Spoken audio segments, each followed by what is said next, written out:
పట్టుని వస్త్రంగా మనిషి మానాన్ని కాపాడుతూ మన భారతదేశ సంస్కృతి కళలను కాపాడుతూ ఈరోజు మరి నేను నేతన్న సేవా పథకాన్ని నా చేనేతల మధ్య గడపాలి, నా చేనేతల మధ్య నేను ఉండాలి అని ఒక చేనేతల పక్షపాతి అయిన మన చంద్రన్న మన మాన్యశ్రీ ముఖ్యమంత్రి చంద్రబాబు నాయుడు గారికి వేదిక పైన ఉన్న నా సహచార మంత్రులకు శాసనసభ్యులకు ఇక్కడ విచ్చేసిన చేనేత కుటుంబ సభ్యులందరికీ మరొక్కసారి చేనేతల దినోత్సవ శుభాకాంక్షలు తెలియజేస్తూ మరి నిజంగా ఈరోజు రంగరంగ వైభవంగా ఈరోజు మరి ఏదైతే అన్న నందమూరి తారక రామారావు గారు చేనేతలను ఎలా అక్కున చేర్చుకున్నారో మరి ఆయన స్ఫూర్తితో ఆయన ఆశయాలు కొనసాగిస్తున్న వ్యక్తే మన చంద్రన్న అనే విషయం కూడా మరొక్కసారి మీకు అందరికీ తెలియజేస్తున్నాం. మరి రాష్ట్రం విడిపోయి 14-19లో మరి చేనేతలకు స్వర్ణయుగంగా జరిగిందన్న విషయం మరొక్కసారి మీకు అందరికీ తెలియజేస్తున్నాం. మరి ఒక్క ఛాన్స్ అని చెప్పి చేనేతలు 1924లో ఏ విధంగా ఆత్మహత్యలు చేసుకున్నారో, ఎన్ని పథకాలను రద్దు చేశారో మన అందరికీ తెలుసు. మరి మన ముఖ్యమంత్రి చంద్రబాబు నాయుడు గారు ఎన్నికల సమయంలో ఏదైతే మాట చెప్పారో ఆ మాట నిలబెట్టుకున్న ముఖ్యమంత్రి ఆ కూటమి ప్రభుత్వం అన్న విషయం మరొక్కసారి మీకు అందరికీ తెలియజేస్తున్నాం. ఆ రోజు 14-19లో చేనేతలు పడుతున్న కష్టాలు ఒక పక్క సంక్షేమ పథకాలు అందజేస్తూ ఆ రోజే 50 సంవత్సరాలకే పెన్షన్ అందజేసిన ఘనత మన ముఖ్యమంత్రి చంద్రబాబు నాయుడు గారు అన్న విషయం మీకు తెలియజేస్తున్నాం. మరి మళ్ళీ మనం కూటమి ప్రభుత్వంలో అధికారంలోకి వచ్చాం, మళ్ళీ చేనేతలకు స్వర్ణయుగంలో జరుగుతుందన్న విషయం మీకు అందరికీ తెలియజేస్తున్నాం.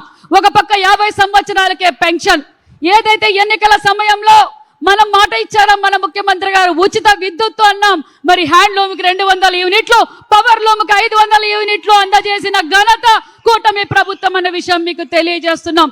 మరి మేము ఎన్నికల మేనిఫెస్టోలో మన ముఖ్యమంత్రి గారు చెప్పలేదు నేతన్న సేవ ఇస్తానని. మొన్నటి రోజు సార్ రాష్ట్ర ఆర్థిక పరిస్థితులు బాగలేవు, అయినా నేతన్నలకు నేతన్న సేవ ఇవ్వాల్సిందే. ఎంతమంది అర్హులుంటే అంతమందికి నేతన్న సేవ మీరు ఇవ్వండి. నేతన్నలు పడుతున్న కష్టాలు నాకు తెలుసు. నేతన్నలు మన పార్టీకి పేటెంట్ హక్కు, ఆనాటి నుంచి ఈటాని వరకు మనం నేతన్న సేవ ఎంతమంది అయితే నేత నేస్తున్నారో వారందరికీ నేతన్న సేవ అందజేయండి అని చెప్పిన ఘనత కూడా మన ముఖ్యమంత్రి చంద్రబాబు నాయుడు గారు అన్న విషయం తెలియజేస్తున్నాం. ఈరోజు 73,000 మందికి సుమారుగా 180 కోట్ల రూపాయలతో నేతన్న సేవా పథకాన్ని అమలు పరుస్తున్నామన్న విషయాన్ని మీకు తెలియజేస్తున్నాం. ఒక పక్క ప్రధానమంత్రి నరేంద్ర మోడీ గారి ఆశీర్వాదంతో, మరి ముఖ్యమంత్రి గారి విజన్ తో, మన పవన్ కళ్యాణ్ గారి సహకారంతో, మన యువగల అధినేత నారా లోకేష్ బాబు గారితో మరి ఎన్నికల సమయంలో మన యువగల అధినేత నారా లోకేష్ బాబు గారు మాట ఇచ్చారు. ప్రగట కోటయ్య గారు అంటే చేనేత అంటే ప్రగట కోటయ్య గారి జయంతి 111 జయంతి మనం రాష్ట్ర పండుగగా చేయాలనుకున్నాం. మరి రాష్ట్ర పండుగ ఏదైతే చిరాలలో మొన్నటి రోజు రంగ వైభవంగా వారి కుటుంబ సభ్యులతో మనం ఈ రోజు ప్రగట కోటయ్య గారి జయంతి కూడా చేసుకున్నాం. అంతేకాదు మంగళగిరిలో ప్రగట కోటయ్య గారి శృతివనం 10 ఎకరాల్లో 10 కోట్లతో ఏర్పాటు చేస్తున్నారు మన యువగల అధినేత నారా లోకేష్ బాబు గారు అన్న విషయం కూడా తెలియజేస్తున్నాం. మరి ముఖ్యమంత్రి గారు ఇంకా చేనేతలకు ఏం చేయాలి, మీరు ఎప్పటికప్పుడు ఎగ్జిబిషన్స్ పెట్టండి అని ఆదేశించారు.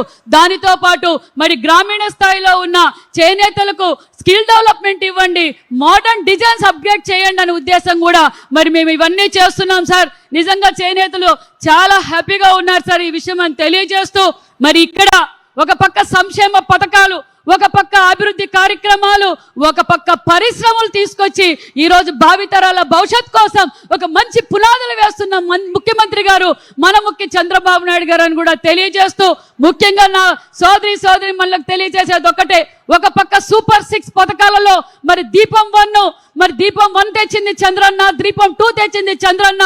అంతేకాకుండా ఈ రోజు ఉచిత సిలిండర్లు ఇచ్చాం, శ్రీశక్తి పథకం ఇచ్చాం. దానితో పాటు ఇంట్లో ఎంత మంది బిడ్డలుంటే అంతమందికి తల్లికి వందనం అందజేశాం, అన్నదాత సుఖీభవ అందజేశాం. అంతేకాకుండా రాష్ట్ర వ్యాప్తంగా అన్నా క్యాంటీన్లు ఏర్పాటు చేసిన ఘనత మన ముఖ్యమంత్రి మన కూటమి ప్రభుత్వం అన్న విషయం కూడా తెలియజేస్తూ మరొకసారి మీ అందరికీ 12వ జాతీయ చేనేత దినోత్సవ శుభాకాంక్షలు తెలియజేసుకుంటూ thank you very much sir.